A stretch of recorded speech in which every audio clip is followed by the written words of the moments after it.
ప్రియమైన దేవుని బిడ్డలారా, ఒక ఊరిలో ఒక తండ్రికి ఇద్దరు కుమారులు ఉండేవారు. వారిద్దరూ కవల పిల్లలు గనుక వారి రూపురేఖలు ఒకే విధంగా ఉండేవి. అయితే వారు వయసులో ఎదుగుచుండగా వారి స్వభావాలు తారుమారుగా ఉండేవి. పెద్దవాడు విధేయుడై చక్కగా చదువుకొని వృద్ధిలోనికి వచ్చి లాయర్గా ఉద్యోగాన్ని సంపాదించుకున్నాడు. అయితే చిన్నవాడు అవిధేయుడై విచలువిడిగా జీవిస్తూ దురలవాట్లకు అలవాటు పడిపోయాడు.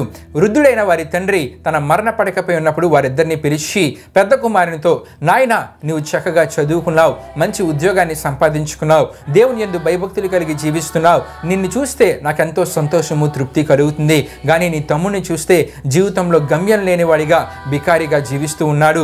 నీ తమ్ముడిని నీవే కాపాడుకోవాలి, ఇక నుండి నీ తమ్ముడి బాధ్యత నీదని చెప్పి ఆ క్షణంలోనే ఆ తండ్రి కన్ను మూశారు. ప్రేమ కలిగిన అన్న తన తమ్మునికి ఎన్ని రీతిలుగా చెప్పినా, ఎంతగా ప్రేమించినా, అన్ని అవసరతలు తీర్చినా మూర్ఖత కలిగిన తమ్ముడిలో మార్పు రాలేదు. అనేక సార్లు దొంగతనము, జూదం అనే నేరాలు చేసి పట్టపడి కోర్టుకు తేబడినా తన అన్న తన తమ్ముని పక్షాన వాదించి చివరికి తానే జరిమానా కట్టి విడిపించినా సరే అజ్ఞానైన తమ్ముడిలో మార్పు రాలేదు. ఒకరోజు అర్ధరాత్రి తన తలుపు తట్టపడగా తెరచి చూసిన అన్న ఆశ్చర్యపోయాడు.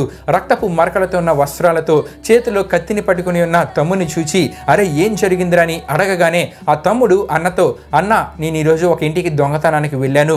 అయితే ఆ ఇంటి యజమాని నా మీద తిరగబడినప్పుడు ఆ ఇంటి యజమానిని కత్తితో నేను పొడిచానన్నా. ఇప్పుడు పోలీసులు నా వెంటబడుతూ ఉన్నారు, నన్ను రక్షించన్నా, నన్ను కాపాడన్నా అని ఏడవడం మొదలుపెట్టాడు.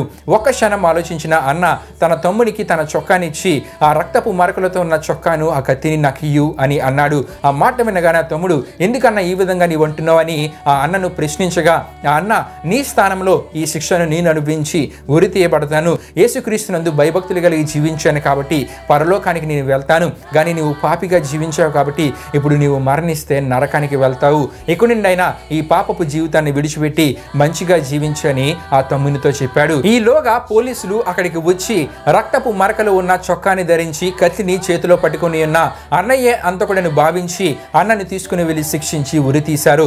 ఆ తర్వాత తమ్ముడు ఆ అన్న చేసిన త్యాగాన్ని, అన్న తన ఎడల చూపిన ప్రేమాన్ని గుర్తు చేసుకుంటూ తన జీవితాన్ని మార్చుకుని దేవునికి ఇష్టడిగా జీవించి ఇతరులకు ఉపయోగకరుడిగా జీవించాడు. ప్రియమైన దేవుని బిడ్డలారా, ఈ సందర్భము మనకి తెలియజేసే ఆత్మీయ సత్యం ఏమిటంటే, నేను అనుభవించవలసిన పాప శిక్షను దేవుడే మానవునిగా ఈ లోకానికి వచ్చి శిలువపై అనుభవించారు. మరి దేవుడిని ఎడల చూపిన ప్రేమను, ఆయన చేసిన త్యాగాన్ని జ్ఞాపకం చేసుకుంటున్నావా? ఇక నుండి అయినా దేవుడిని ఎడల చూపిన ప్రేమను, ఆయన చేసిన త్యాగాన్ని జ్ఞాపకం చేసుకొని నీ జీవితాన్ని మార్చుకొని దేవునికి ఇష్టడిగా జీవించు, ఇతరులకు ఉపయోగకరుడిగా జీవించు. ఆమేన్.